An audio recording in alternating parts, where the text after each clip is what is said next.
The personal views expressed by our podcast guests are their own and are not legal advice or official statements by their organizations.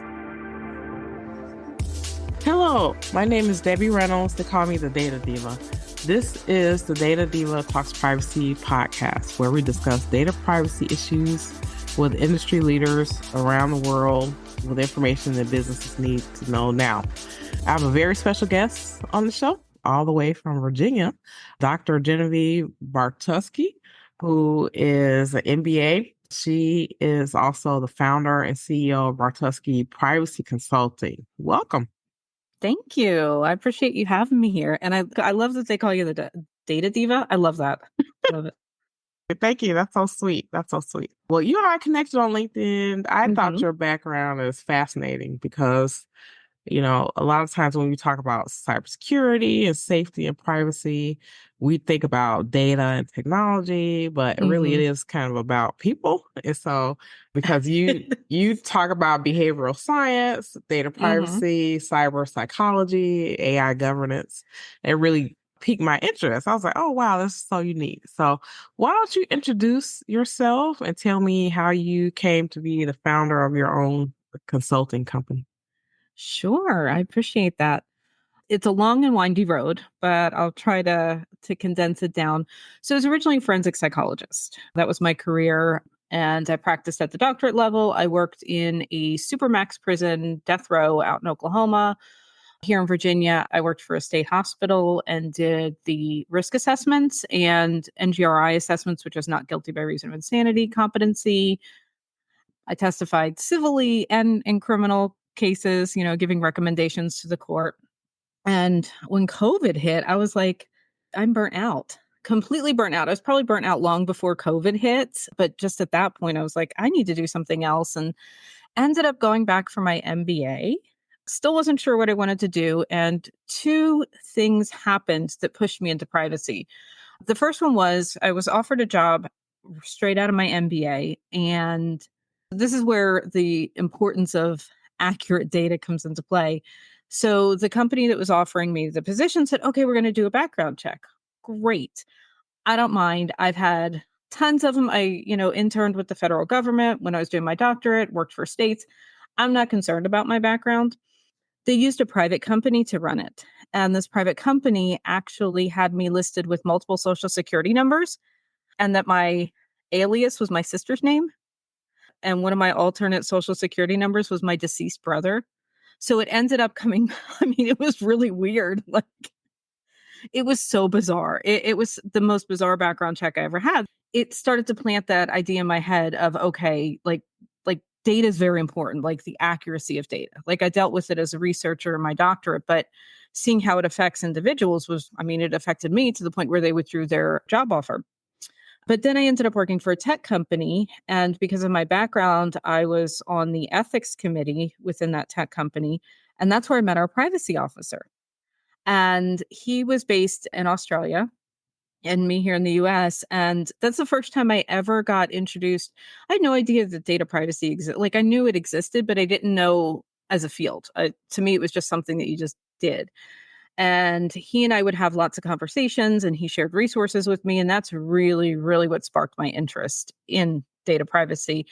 And then I wanted to branch out on my own, be my own boss. And, I spent a little while thinking about, like, how can I bridge my background with what I know about technology and my interest in data privacy. And that's how I came up with my business.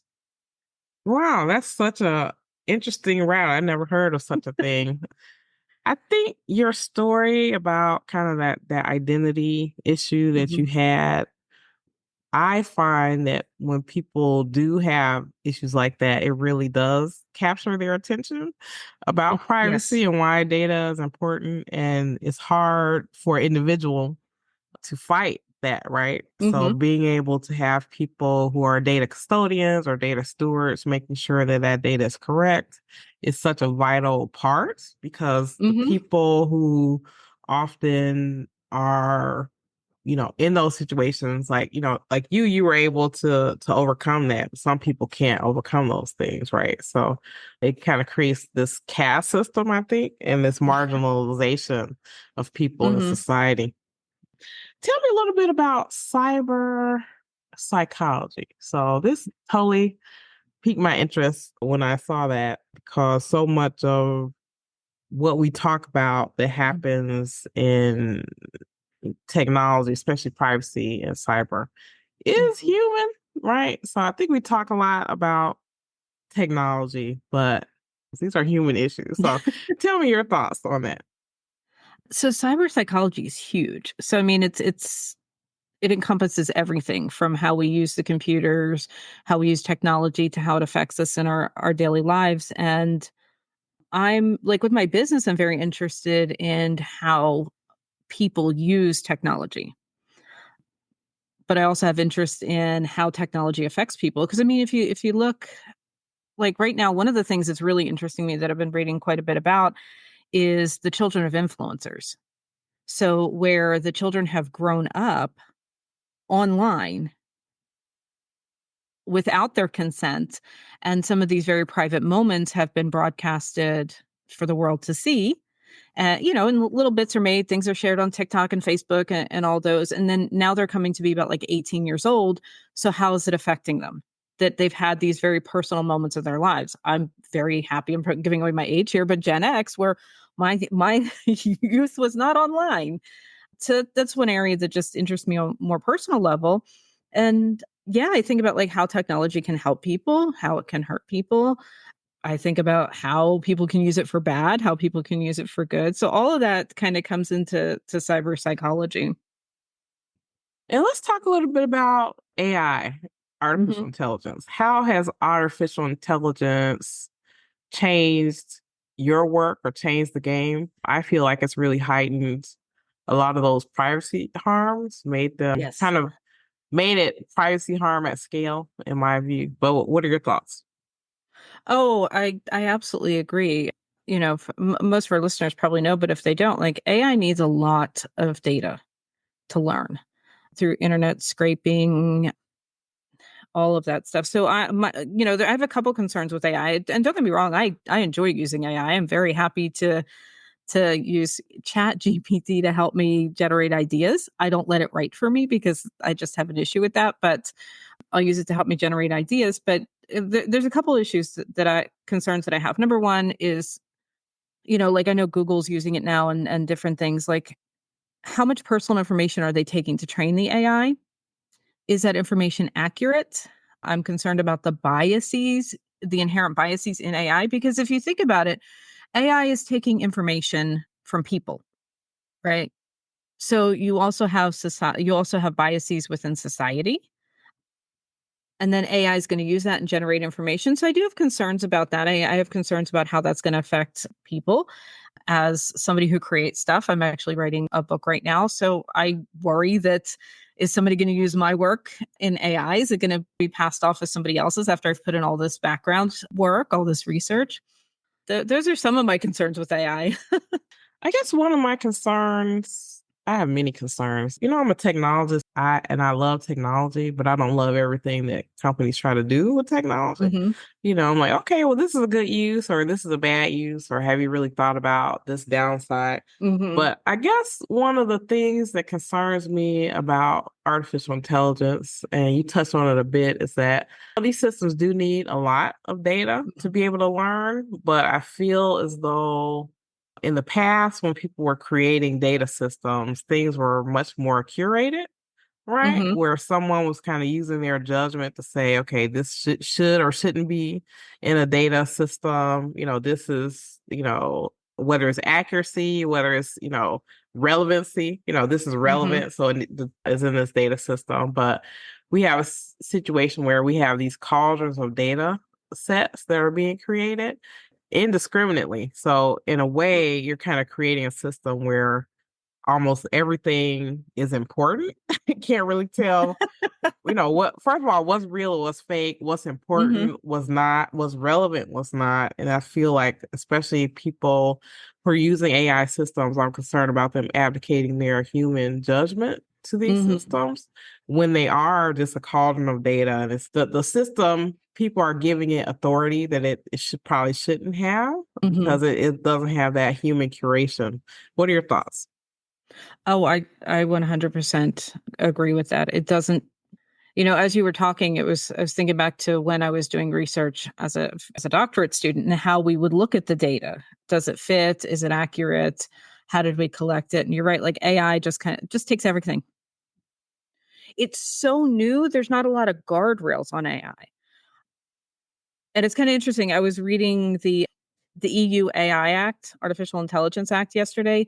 One of the things that I really like that they're doing is that they are trying to put those guardrails in place. And I was actually going through the timeline yesterday. It's really interesting.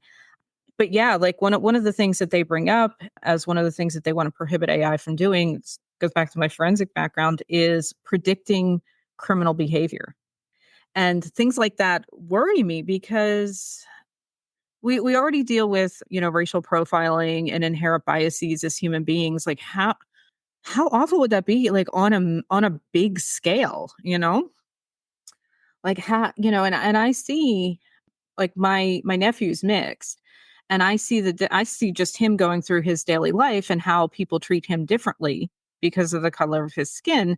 And something like that's kind of scary when you think about it at an AI level, because you do have like CCTVs everywhere. Like, you can just see the downfall and how that can really negatively affect people in a in a massive way, on a massive scale. Right. Especially if you have data, first of all, data in systems that people don't know about, or data Mhm. where people are being judged or scored or rated in some way, Mhm. especially children, seeing Yes. how that data goes in those systems and how that data gets transferred throughout their life, right? Mhm. I think that's definitely kind of an issue. One other thing I want your thoughts about an AI, and I guess it goes back to bias. I guess the example I'll use is in medical studies. So Mhm. we've known historically that a lot of medical studies were primarily using men Mhm. in studies. And so the bias that I'm concerned about in AI systems is that you have these systems that are making decisions that are not Mhm. transparent. You don't Mhm. know how they came to those decisions, but then you're going to apply, those decisions or those learnings on a broader group of people for which it Mhm. will not apply. And it's a problem. What are your thoughts? Oh, I absolutely agree. I can't speak to as much about medical studies, but definitely with psychological studies, because majority of psychological studies are done with college students. And even when you look at like the personality assessments and the IQ, the intelligent quotients, like the WACE, they're done primarily on white college students. And that's how they're normed. So they don't, and it doesn't take into account, because I mean, and definitely one of the things that we do see at colleges is in universities that they are getting more diverse, but it doesn't take into account individuals who are in different cultures, or who are different socioeconomic backgrounds, or all of those things. When you're on the WACE, they have, which is the Wechsler Intelligence Quotient Scale. Some of it, like, it has a section on comprehension, and some of those questions are, asked about like Martin Luther King, and I don't want to give too many of the questions away, but you know that has nothing to do with intelligence. That's more of your educational background. And so for kids who haven't had that education or didn't have the opportunity to have that, that's, the scale's going to be off. And we do score these by hand. Actually, they can run them through computers now. They do have that, but it does concern me that what will the AI interpretations be of that, and of personality tests too. Like when you're doing like the MMPI, which is the Minnesota Multifaceted Personality Inventory, or there's bunches of different personality tests. Like how is AI going to score those? Like, it doesn't have that human element to it. So like when I would give an intelligence test like the WACE or the WISC, which is for children, I would take into account, as I was writing up the report, all of those things. The culture, the background. Is English the kid's first language? Is it their second language? How many languages do they speak? What's their environment? All of that goes into interpreting those tests. Right. I know it's very scary when you don't have a human in the loop because Hmm. I always say AI is like a machete and not a scalpel. Right. So people think you could do these nuanced things with AI and it's really not made to do that. And so those more nuanced things, I think Hmm. that's where you really need a human in the loop to Yeah. be able to interpret it. But then it's hard to do it if it's not transparent, right? Hmm. So you can't really take the result at face value without knowing more about how it arrived at that result. Hmm. Yeah. So what's happening in the world right now that's concerning you most? Oh goodness, I think there's a lot of things out there. I don't know if there's one thing that concerns me the most. I mean, this is more personal. One of the things that concerns me is that, as I build my business, I have to be visible. I have to put myself out there, and I'm a relatively private person. And so one of the things that concerns me is how much of my information is going to be out in the world, just as a person. I think that's one of the big things that concerns me. And also, I'm concerned about the deep fakes and the AI videos. I'm also concerned about the exploitation of people. I think that's one of the things that's really concerning. Those are probably the biggest things. Like, I do really think about how people are exploited with this data in different ways. Yeah. Give me some examples when you talk about exploited. Let's see. So now people can take your kids' pictures off of your Facebook and create child porn videos. So that's very concerning to me. There's also, yeah, I mean, it's also, some of the threat assessment softwares out there. I'm a little concerned about that as well. I know we do need to keep people safe, but to what extent? How much information are we taking? How much of it is actually needed? And then I know in schools now there's very different threat assessment software systems out on the market. And one of the big things that they're pushing now is being able to scan the students' drives. One of my concerns about that is scanning a student's drive and being able to isolate pictures and stuff that may be considered porn or things that might be considered dangerous or a potential threat. We're isolating those, we're capturing them, we're putting them into a drive, and now somebody has to look at that. So it's, to me, I see like, okay, if you're a kid, kids are going to do kid things, they're going to do stupid stuff. They don't. I mean, that's just part of being a kid. I'm very glad that I didn't grow up in this generation. They do. And it concerns me now that their drives can be scanned. And if they've taken photos to share with their boyfriend, even though they shouldn't, we know that I'm not going to say that they should. Now somebody's going to have to go look at that. And if you have somebody who's not the best person at the school or at the company looking at those, we've essentially just handed them child porn. So there's a lot of things that concern me about that.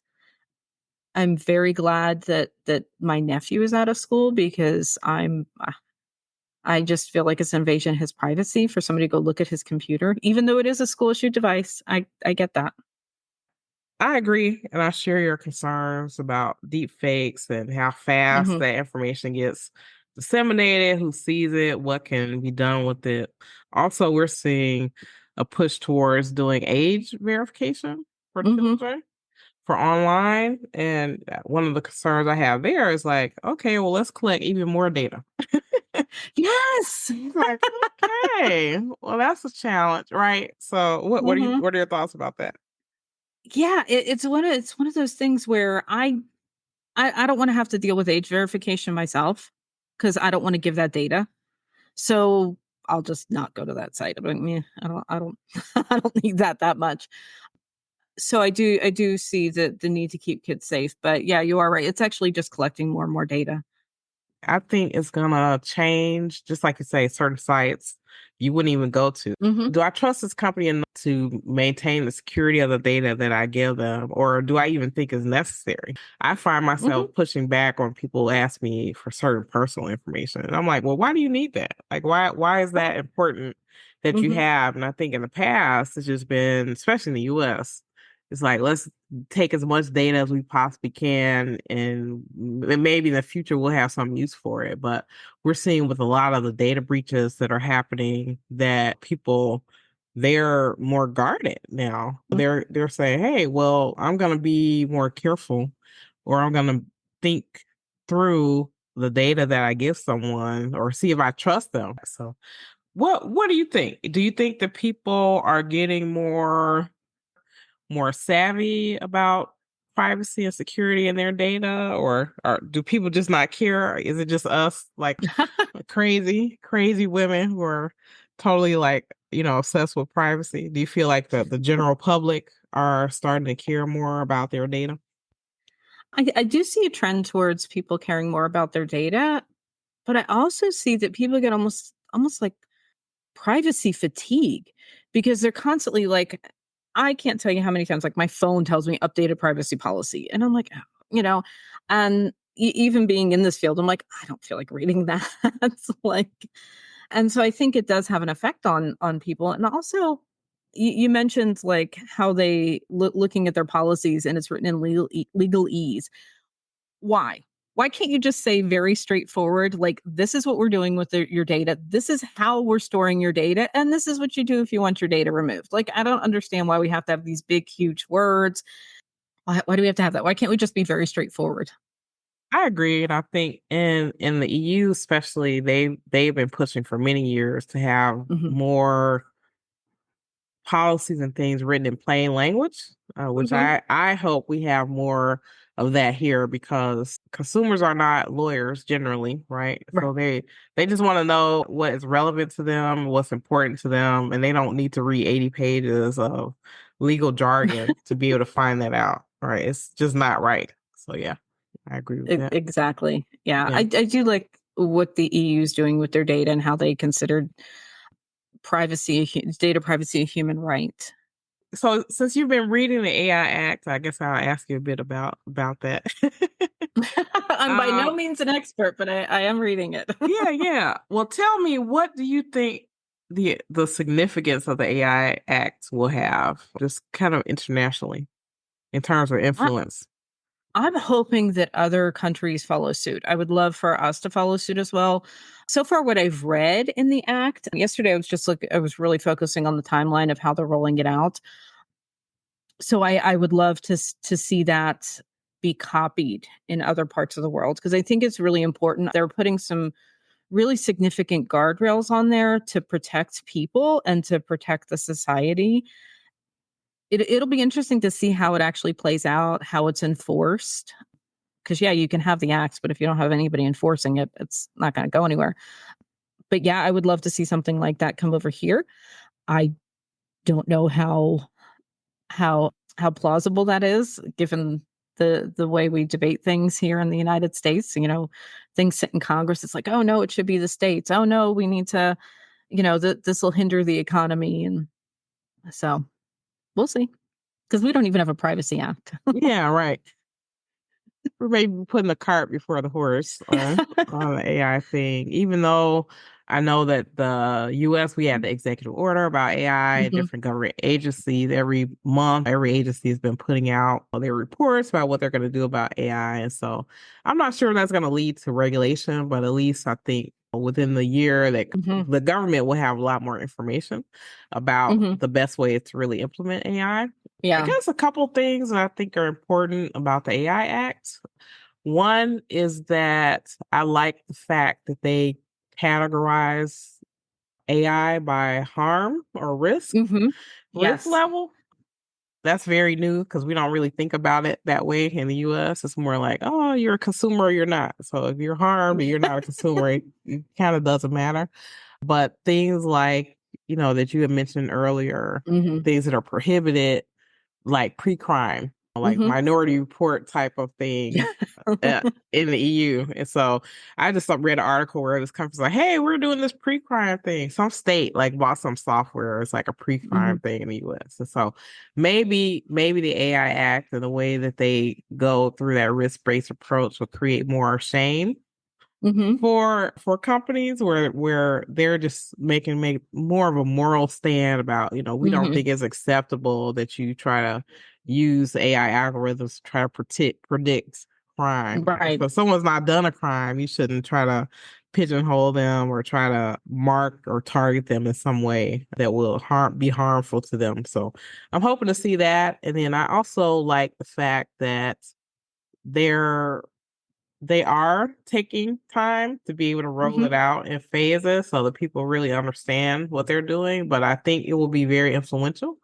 just like the GDPR has been, where not other countries haven't adopted GDPR types of things, but it has, since the GDPR came out, you can see traces GDPR things in different laws, even in the US, like in terms of tech terminology and how we name things. And so having some of those things trickle down or be spread around in different jurisdictions, I think it'll make kind of our jobs easier when we understand and talk more in a common language. What do you think? Oh, I absolutely agree. Yeah, you said a lot in there. But yeah, like you, I do like how they categorize the level of risk. That's what I was looking at yesterday. I was looking at the comparison between, this might be a little off topic, but I was looking at the comparison between the EU AI risk, like how they categorize it. And then I was looking at the NIST. Like it's hard to compare them because they don't look at things the same way. And I was trying to like put something together just for my own understanding of how they can kind of work together. As the EU AI Act rolls out, that risk assessment is going to be part of it. Like you're going to have to follow that. You're going to have to make sure that it's going to, for our listeners, if you haven't seen it, it's like a little pyramid. It's really neat. And it tells you what kind of AI falls into which level. But yeah, the NIST over here in the US, it's recommended. It's not required. And I do think that as a business, I think businesses should still pay attention to that and pay attention to what the EU is doing. Even if it's not required here in the US, I think they should follow suit and still pay attention to those. Because at some point, I am hoping that we do get some of those regulations here. And like you mentioned, potentially our different industry regulators, maybe they'll put something in for their industries. The states might do that. So it's always good to be proactive. That's true. That's true.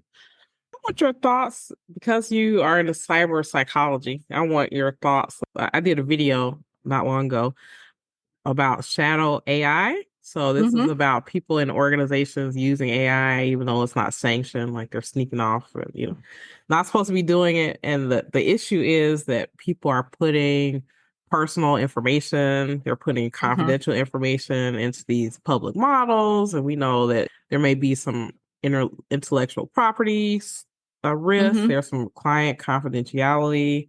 There's obviously some privacy risk, because I think the report that I read from Cyberhaven is that they're finding people putting people's HR documents, their personal social security information into these models. But from a psychology point of view, right, I find the whole cyber AI, the shadow AI thing fascinating, because a lot of it is around the psychology of people and how they think. And so tell me a little bit about that.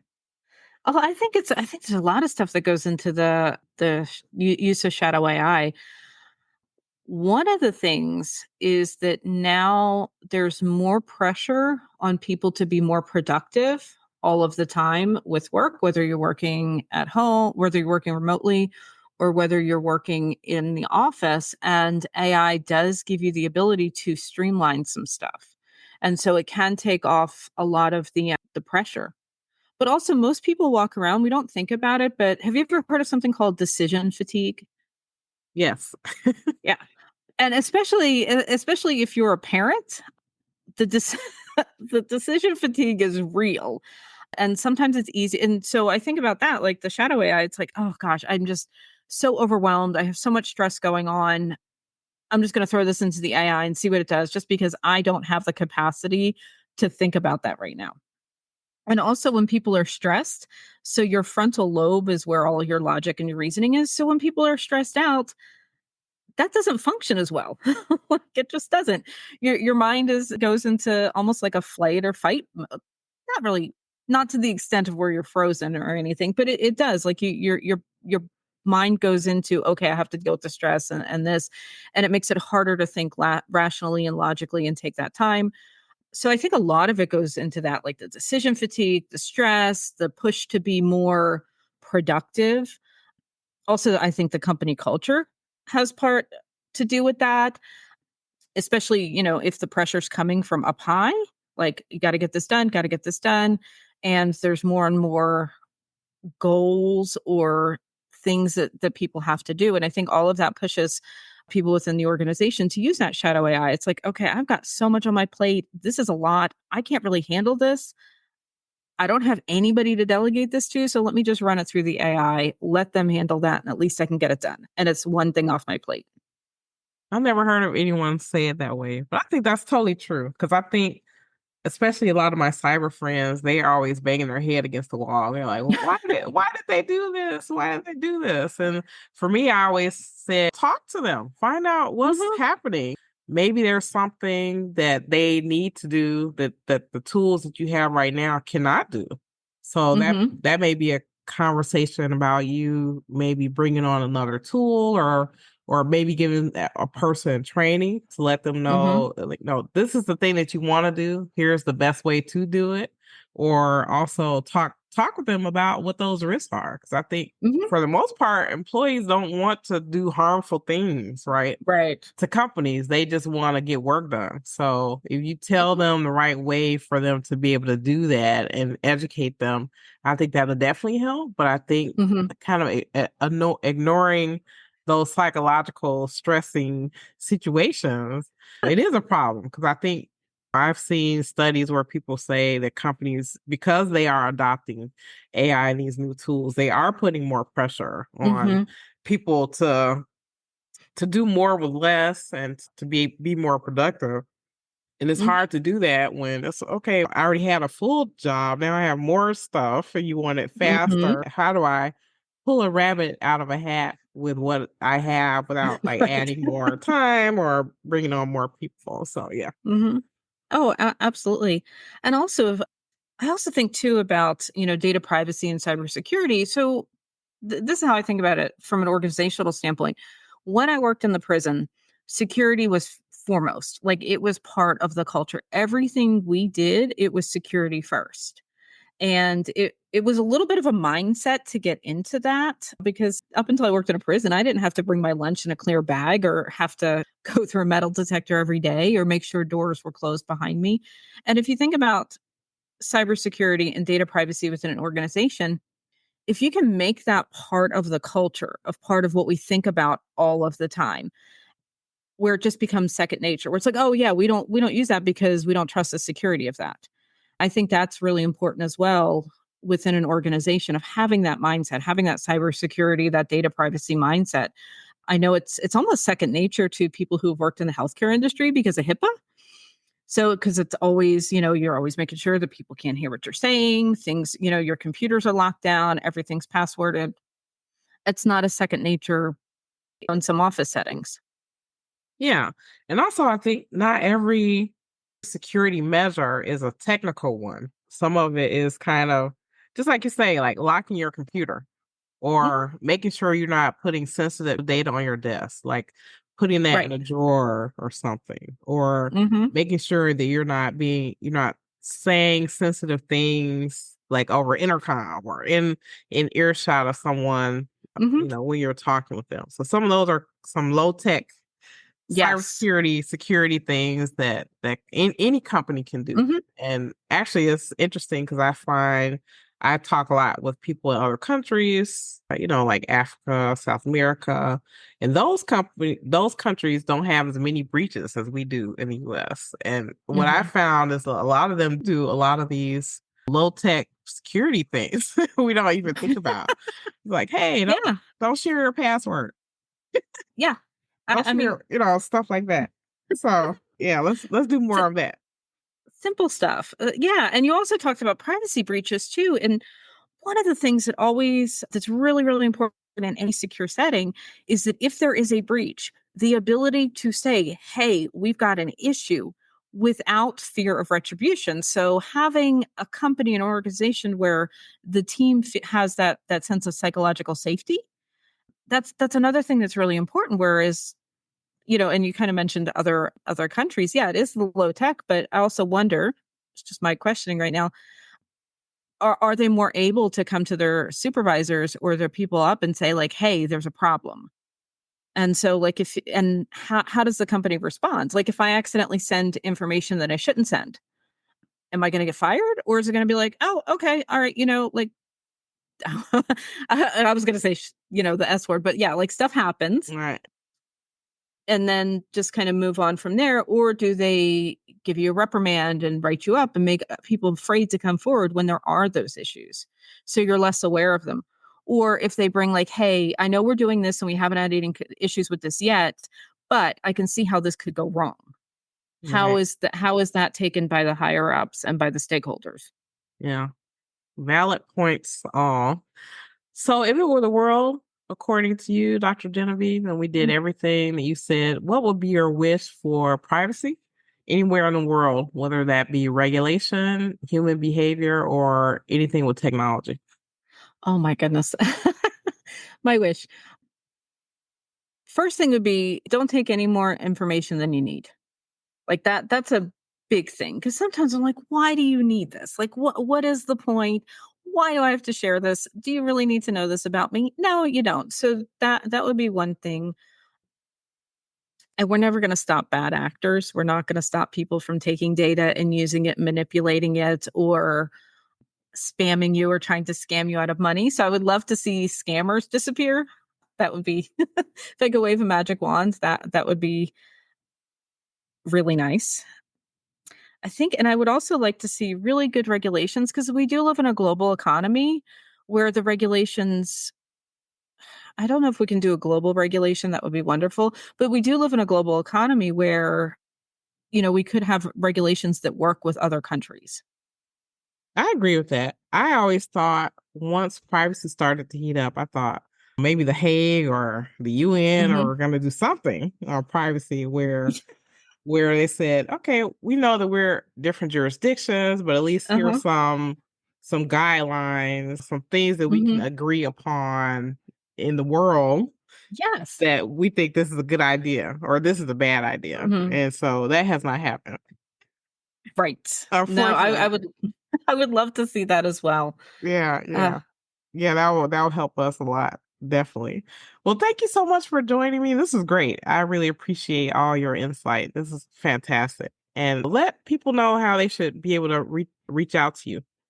Sure. So I'm always on LinkedIn. So my name is Genevieve Bartuski. You can find me on LinkedIn. Please send me a connection request.